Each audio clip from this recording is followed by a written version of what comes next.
Hello Lockdown Diaries Day 17, just back in the speed shop. Today just going to look at sump guards for the Himalayan. I've got a couple here, so I've been sent this one by AD Moto. So this is a 3mm stainless steel, weighs about 4.5 kilos. It's difficult to weigh, I couldn't get an accurate gauge, but about 4.5. And then the one from Cooperb, which I've had on previously, and that's about more like 1.5 kilos. And that's an alloy. I don't know, it's probably similar thickness, probably 3mm thickness aluminium. So that's one I had on a previous Himalayan. And what I'm going to do, I'm going to give them a big whack with the hammer before I put them on, and then I'm going to fit the new AD Moto one to this bike. So this bike's got the standard sump guard on it. To be honest, you know, I've never had too much of a problem with these sump guards, these standard ones on the Himalayan. I've had some that have taken a whack and they've certainly taken a beating and they've dented, but they certainly stand up to it. I think this is more for people who are maybe riding in the peaks regularly, or Wales where there's a lot of exposed rock and slate work, which is more likely to damage it. You know, I think in terms of protection on a motorcycle, it's obviously something to very much bear in mind. Is there any vulnerable components of a bike that might break if you drop it? And obviously people worry about the engine getting damaged. I think what I've always liked about the Himalayan is there's pretty much nothing to break. The framework, the standard framework, guards against a tank. As long as you've got some decent handbars, then you're not going to break any levers. So really, to be honest, none of this really touches the ground. So I've never worried about engine guards and things like that that protrude outwards, because to me, I just find they're unnecessary and they're extra weight.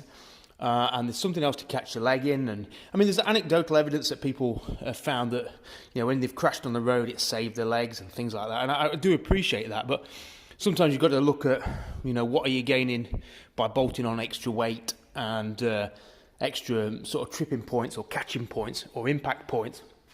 I think if you've got something like a 1200 GS with the Boxer twin with the heads out here, then obviously putting protection on those is you know, you're mad not to, really, because if you have a slow speed drop on that, smash or crack your head, then that's it, game over. So it makes perfect sense. But on a bike like the Himalayan and also the CRF, I'm not a big believer in the side engine guards. Something like the KTM 390, I think with the plastic work you might want to consider it, because if you drop that, then you're going to do some damage to your wallet as much as anything else. But yeah, so for now we're just going to look at sump guards. I'm going to get this one off, and then I'm going to see how tough this one is under the weight of the hammer, and then see how much abuse this one takes and how much abuse this one takes, and then fit this one to the bike. Just see how it looks, really, and see what it protects and what it doesn't. Price on this one is $125 for the stainless steel. I think it's only 80 quid for the alloy one, which I think is really good. This one, the Cooperb one, which gives a bit more protection. That one, I think, sort of like 130 plus VAT. Correct me if I'm wrong. 125 plus VAT. So similar, really. So that's it. Let's give it a go. Okay, first thing we're going to do is just going to remove the 4 bolts that hold on the sump guard. I've just find an open-ended 10mm spanner is the easiest thing on these. But yeah, it's a pretty easy one to get on and off this sump guard. I have had it off in the past to fit the Cooperb pannier sump guard, and yeah, it's pretty straightforward. What you do find though on the inside of this sump guard, and I'll show you it in a second, is the charcoal canister. Now the charcoal canister is an emission thing for it to make Euro 4, and I gather it's all the unburnt petrol that should normally or would normally come out the exhaust ends up in this charcoal canister to save it being emitted into the ozone, into the air. So it has added a little bit of complexity to the bikes. Now some people, you can get deletion kits from, I think Hitchcock sell them, and that gets away with it. You know, it removes a couple of kilos of weight, and it removes some of the, I don't know, the faff around the bike that could cause you issues, I guess, if you get blockages in the lines and things like that further down the road. Some people also say it's what causes the stalling issues that you get on the Himalayan, so people delete them and find that the bike runs better. You know, personally with stuff like this, if a bike is running fine, which this has been a good one, I bought it with 500 miles and then thrashed it mercilessly through the Alps and back from Bulgaria. So I've actually found this one doesn't need anything doing to it, so I just leave it as it is, to be honest. But I'll show you in a second, once I've got this off, the charcoal canister, and it'll be interesting to see how the new sump guard deals with that. Alright. Just for anyone trying to take off a sump guard on the Himalayan, these two bolts here are very difficult to access. The ones on the other side are easy. So what I've just done, just taken out the mounting bolt for the exhaust, just taking that bolt out, which is two 12mm spanners, and it just gives you just a little bit of playing room to get that out. Not a lot, but other than taking it off at the head, which I don't really want to do because then it's just a faff. I mean, if you have to, you have to, but I'm going to just try it with that to see how I get on. Okay, I'm not sure how clearly you can see all that, but that's carnage under there. So that's what lies in the sump guard of the Himalayan. So it's a charcoal canister which comes down from the tank, or I'm not sure exactly, I'm not entirely sure how it plumbs in. But it's a good kilo or so of wires and boxes. And yes, you can delete that if you wish. I guess by being mounted in the sump like that, in a way it makes it vulnerable, which is probably why they fitted a relatively decent sump guard as standard, because it needs to protect that canister. So I'm just going to unhook that. As you can see, it's just got a strap. It's just soft mounted onto there. So just take that off, and then see how easy the transfer is over to the other sump guards. All right. So I finally managed to get the original one off. Some of the bolts were a bit stubborn. I think the problem with the Enfield, they put cheap screws on and they soon turn to cheese. So finally got that off. It was that's mounted through there with two Allen studs on the outside, and they just rounded off. So it took a bit of persuasion, but that's essentially how it mounts with that there for the straps. And both these sumps, both the AD Moto, they've both got the same mounting points, so you literally take them off, mount them on that, and then they've both got two at the front. Same with the Cooperb one, two at the front, and then I think it must come with that, or whether they were transferred over, I can't remember. But yeah, so that's the three sump guards. I'm going to give them a hit with a hammer now. Okay, this is as scientific test as you're going to get for today. Sorry. Okay, first sump guard. Let's lay it down on the glove for absorption purposes. Don't want to ruin my new desk, my new old reclaimed scaffolding desk. Let's see, can you see that yet? Alright, we're going to hit it with a nice constant swing.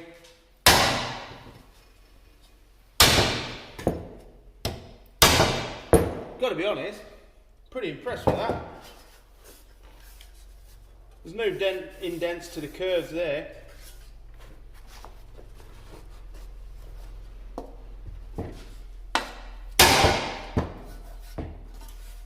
No cracking on the inside. I mean, that's a good swing as well, you know, I'm giving it a bit of a whack. Nothing. I think I might be proving here that the original sump guard is actually pretty good. Let's try the other way. Can you see that? Is that all clear? See, this is the impact point here, any rocks or anything. Now that has just dented that a little bit, and I've got a dent on this side from where I've clattered a rock at some point. And that has just dented that there. But I tell you what, that is a good whack. That is a pretty good sump guard. That's much better than, say, a plastic one. You know, on the GS you get a plastic one, on the KTM you get a plastic one, the CRF's made of plastic. So that's pretty good. Let's see if I can just...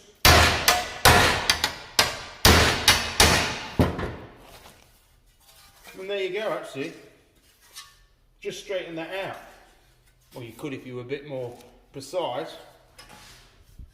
Crikey me. I tell you what, stock sump guard, thin and free with the bite.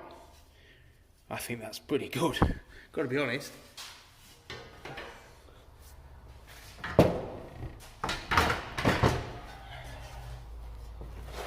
Alright, let's try. So we've got stainless steel. The Enfield one and the Cooperb one are both aluminium, so therefore lighter. This is stainless steel, weighs 4.5 kilos.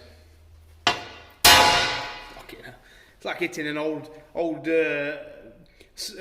old fireplace, isn't it? Old hearth.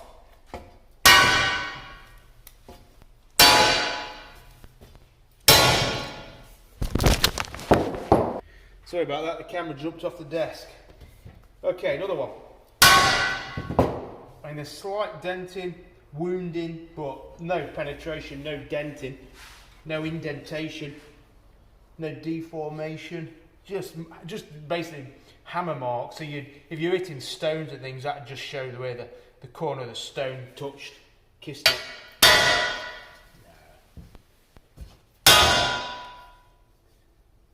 Yeah, you just can feel it, but you can't see it. Crikey. I think basically we can say that it'd stop a meteorite. Yeah, that would withstand a nuclear blast, I think that would. This is the AD Moto one. 125 stainless steel.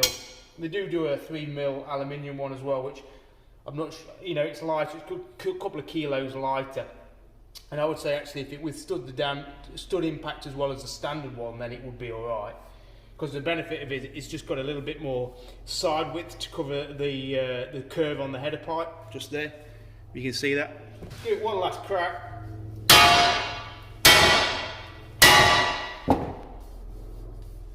don't know if you can see that. Just put hammer marks, you know, that's never going to damage anything. I mean, obviously the issue, the concern, or the weakest point really, as strong as this is the transfer point to the mounting bracket.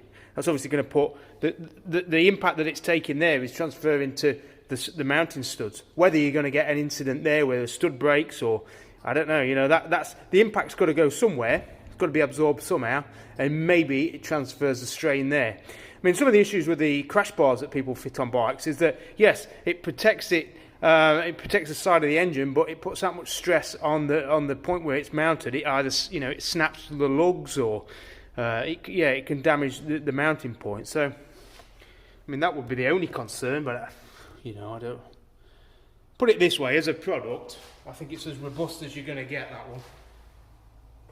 So I'll get that fitted in a minute. Last but not least, just give this Cooperb one a bit of a batter. This one's already had a bit of hammer, to be honest. It's already been on the bike, so it's already wounded. It's got an exposed corner there, which I think is a bit of a risk point, because it obviously is going to cut into dirt and things, but it's been pretty good. Yeah, it's certainly nice and wide. It's got good coverage, better coverage than the other two.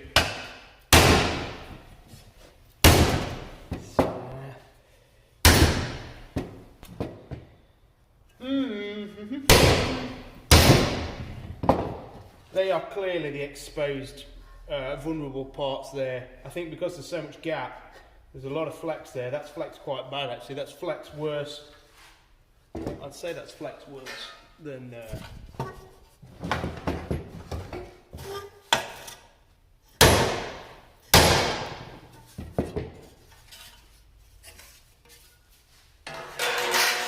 yeah.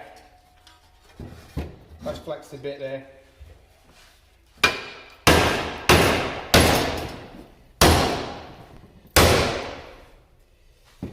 So that'll take some hammer.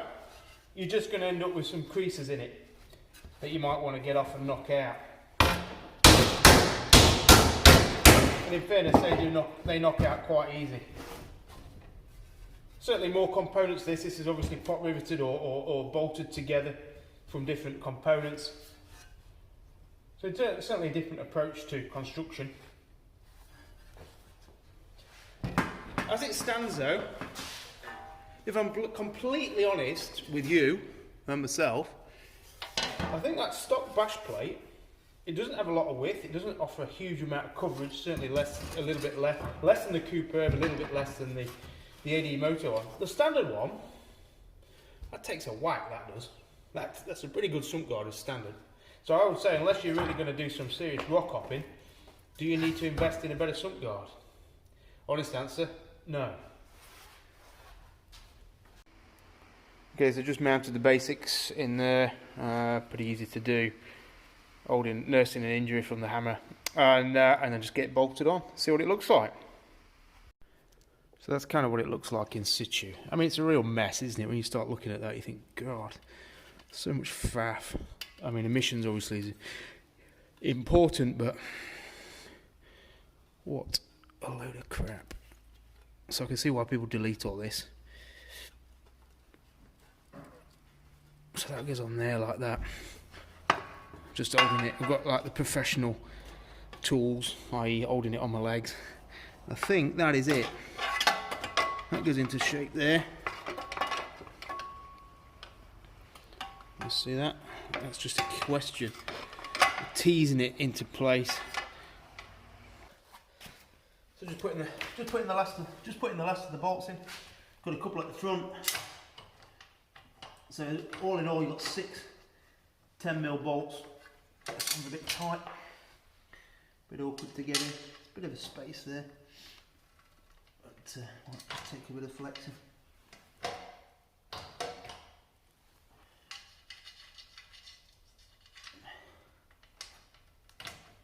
Nope, I can't get that one in.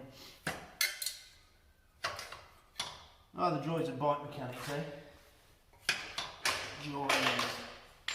When you start a job and you think it's a good idea, and then you think, you know, what the bloody hell? Why didn't I just leave it as it was? Why did I spend the money? Right, this is interesting. Okay, so because you've got this side plate here that stops the header pipe flexing out to get that bolt in there, which is a pain in the bum hole.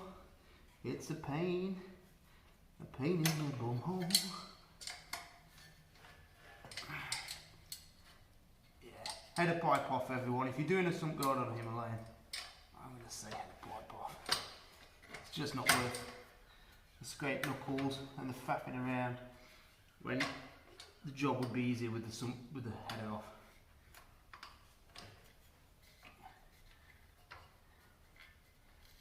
And really, it's only, I think the only problem is to get the O2 sensors off. I think you would have to take the tank off to get to the connector, or track it down. And I think that's probably why I didn't do it. I was probably feeling a bit lazy. But that's it. So I've got that front bolt in, and from there it's just a matter of tightening them all down.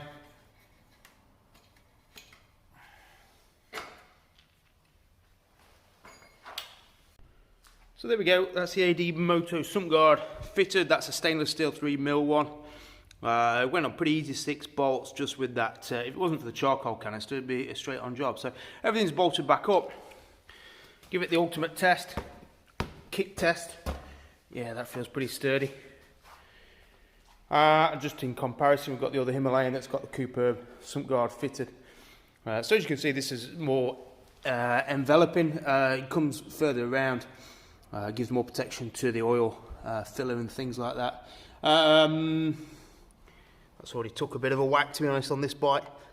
So certainly the AD Moto is a little bit more discreet, more reminiscent to the original. Certainly that's the toughest of the 3, just by, you know, the basic hammer attack. I think that's going to do a lot of protection at the front end. What I would say, I think the surprise is the standard sump guard. You know, if you are somebody who's only doing light to moderate trails on relatively muddy terrain rather than the rocky terrain of Wales or the Peak District, for example, then I don't think there's an urgency for you to rush out and fit an uprated sump plate. The one on the Himalayan, just from that basic test, and also from, you know, I've done like 25,000 miles on Himalayans now, a lot of that on trail rides where the sump has taken a battering, and I've never managed to crack one of these or badly dent it. And, you know, striking it with a hammer there, and it reveals that actually it's very light. It's probably only 1 kilo in weight, but it does withstand a battering.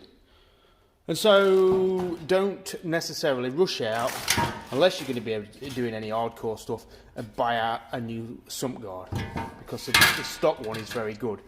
I'll be interested to see how I get on with that one. I suspect nothing will dent it, nothing will damage it or tar it. So yeah, and I quite like the discreet nature of it. It doesn't stand out, it doesn't shout that you've been bolting stuff on, because I do like the Himalayan standard, and that's how it still looks. So that's it, day 17. I'll try and get some tyres on tomorrow onto the 310 GS and see how we go with that. All right, take it easy. Cheers, bye.